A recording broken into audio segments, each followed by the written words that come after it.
people tend to think that their ankles are tight because they don't stretch them enough. Now, that's partly true. If you do stretch the ankle, you will have more mobility. I think the issue is more so that the ankle's tight because you don't actually use the full range of motion of that specific joint.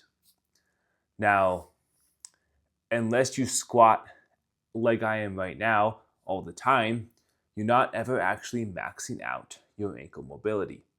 So, meaning if you don't do this consistently and then you try and go to the gym and do some squats, you're going to have trouble and your heels are going to lift up, feet are going to roll in, and then you could potentially have trouble with the knees, hips, and low back.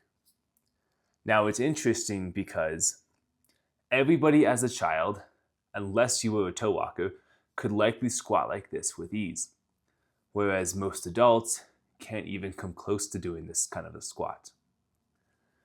Because when you're a child, you're playing with things on the ground, you always squat down like this, versus as an adult, we have these things called chairs, so you sit in that all day, and then because you're in the chair, your ankle isn't being stretched, it's in more so a neutral position.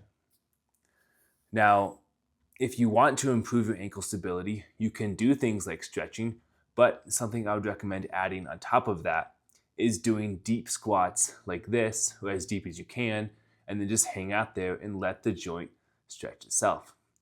You can do things like shifting side to side, so you can bias one side or the other.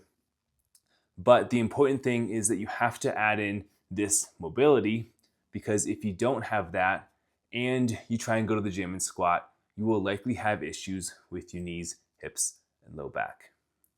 So, bottom line, you have to stretch the ankles and you have to use the full mobility of the ankle in everyday life if you want to have good ankle mobility.